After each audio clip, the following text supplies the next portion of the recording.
Hi guys, I'm live. Um, I want to continue in the vein of celebrating the gigs I've gotten today that Mick Mars called me about this morning. Thank you for calling, Mick. Um, I want to go on a little bit more to Ozzy Osbourne and Sharon Osbourne. Thank you so much for considering me to do the Randy licks in the festival that Ozzy's going to do. Um, uh, I believe me, I don't take that lightly.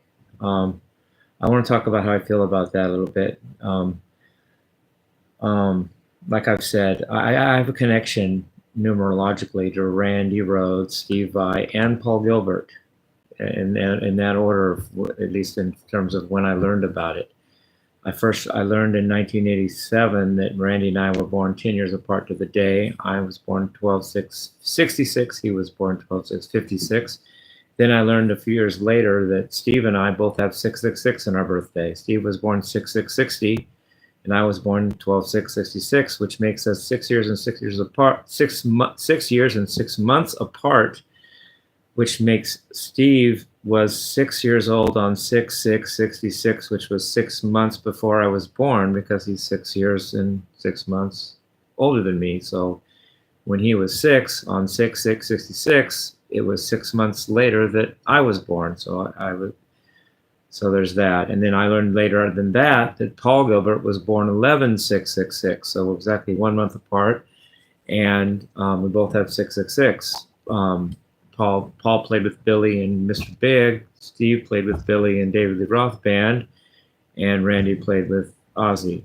And I've connected to all these players, but I want to express how I feel about it personally. The gig about the Randy gig, March 19th. Oh, I know that I started playing guitar in 1982. I know that's when I got my first guitar, which was an acoustic. But I don't know the date. But something tells me it was around the time Randy Rhoads died, and he died on March 19th, 1982. And I have a feeling it was somewhere around there. It wasn't way late in the year, it wasn't like winter time. It was more like spring and summer when I started, but I don't know exactly when I got my first guitar, but it was somewhere around the time when Randy died. I know that for a fact. Now, as far as how that's connected to it, and exactly what the details of when I played versus when he died, I'll never know. But something tells me, then again, that's just me, but something tells me that it was not unrelated to Randy dying. Something told me to pick up a guitar, and I didn't even know. I didn't think Randy's died. It wasn't conscious, but we don't know. I don't know what's involved there. But in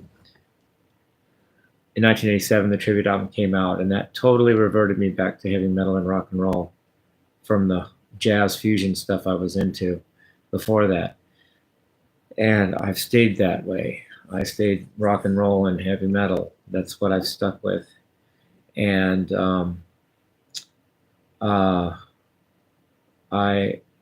I will give those notes everything I have, Ozzy. His solos, his songs.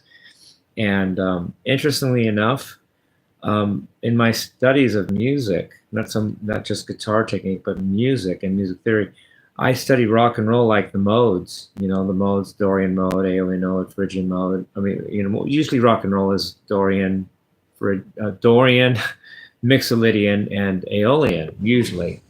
And sometimes power ballads are in Ionian here and there, but not too much. And sometimes things are in Phrygian, but not too much. Usually things are Dorian mostly, but sometimes Mixolydian and sometimes Aeolian.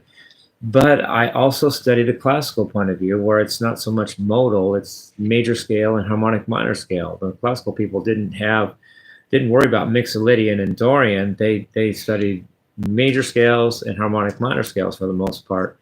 And you didn't have modes of those. You just studied all 12 major scales, all 12 harmonic minor scales, and made music out of it. And I study that as well. And I would really, I would really, I feel like that could be served. That could serve the Randy Rhoads licks that I might be playing, because um, I understand. I have a feeling for Randy's music. I think I can understand the notes and why he played those, and I understand. I know the major scales and harmonic minors. If it's time for me to do a solo, like let's say in Suicide Solution, like what Randy did, part of me, sure, I'll play part of, if I can quote Randy's solo, and I will. I mean, I'll quote some of his licks and stuff. But as far as making it my own, I really like playing classical style licks. I like the sweep picking, and I like the major scale, harmonic, minor scale thing. I like going from the progression of arpeggios. You've got the If you're in C major, you play a C arpeggio, and then maybe you play an F arpeggio, then a G arpeggio, then an A minor arpeggio, then a C arpeggio, or mix it up. If it's minor, if you're in D minor, play D minor, then G minor, and maybe A major, B flat major, and then A minor.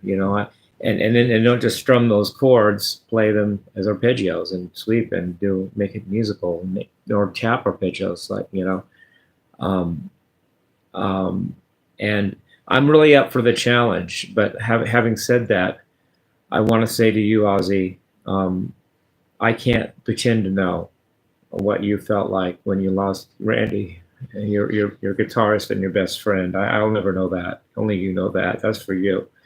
But I can imagine it, though, because we all felt it. We all did. I did too. I'm not on your level, Ozzy, of course, but we all miss Randy, and we all lost Randy. And I want to do it as much justice as I can. I had a saying for you, Ozzy, for this point. Um, are you ready? Here's my saying. It's just a quote I thought of. The only guitarist that could replace Randy Rhoads is the one that knows that Randy Rhoads is irreplaceable. And he is. No one can replace him, but I know that, and hopefully I can do something.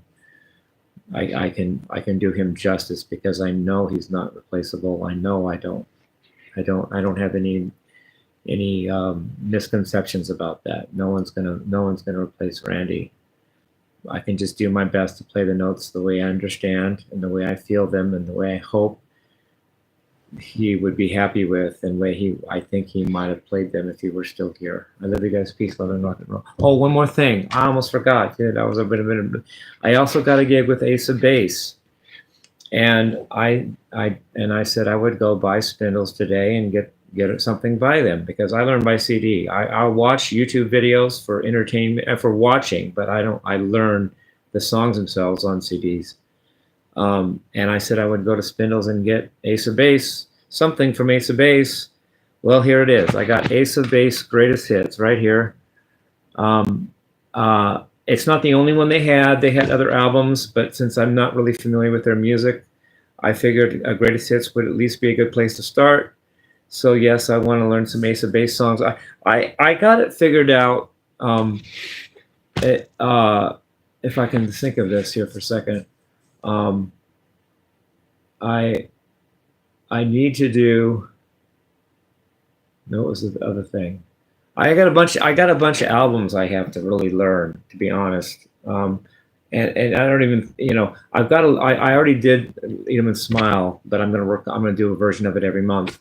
But I've got to do all the songs on Skyscraper. That's 2 albums. For Randy Licks, I've got to do all the songs on Blizzard of Oz. That's 3 albums. All the songs on Death from Heaven. That's 4 albums. And then for David Lee Roth again, I've got to do a bunch of songs here and there. I've got to do some things from Van Halen 1. I've got to do things from Fair Warning. I've got to do things from 1984. Maybe even something from Van Halen 2. And maybe 1 or 2 things from Women and Children First, and maybe even Diver Down.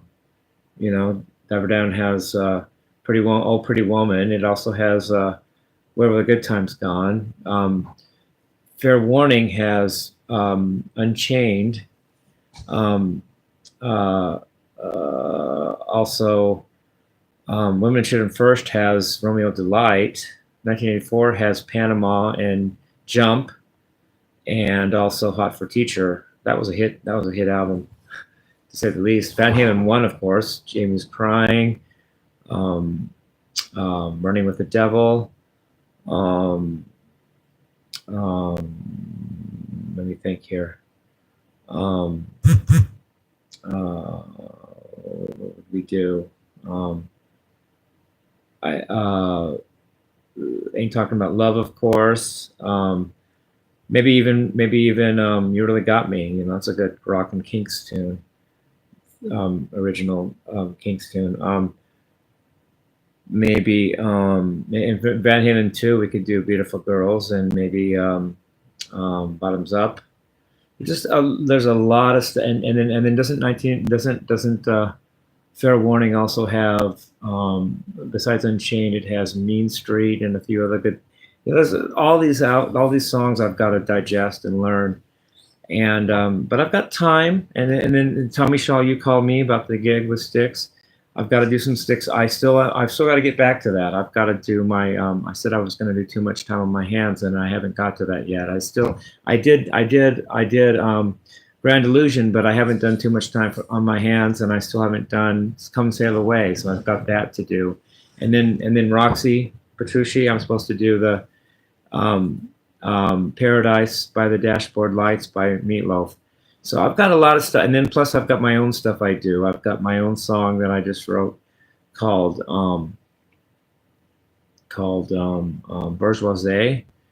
Bourgeoisie, and then I've got I Button Up Mondays I do, and I do a lot of, and I'm going to do Sunshine of Your Love by Cream for this Monday, Button Up Monday. So. And about the Randy thing, I may go a little bit out of my wheelhouse on there too, because I might want to learn D even, because I'm not really a finger picker, but I have fingers and I know what picking is. So maybe I'll even learn D for you, Ozzy. That was dedicated to his mom, and it's literally a classical piece. I could see myself just get up my Blackie acoustic guitar and just do D on. And do that for Randy, and I'll learn that for him if I have the time and if it works out. And so I love you guys. Peace, love, and rock and roll.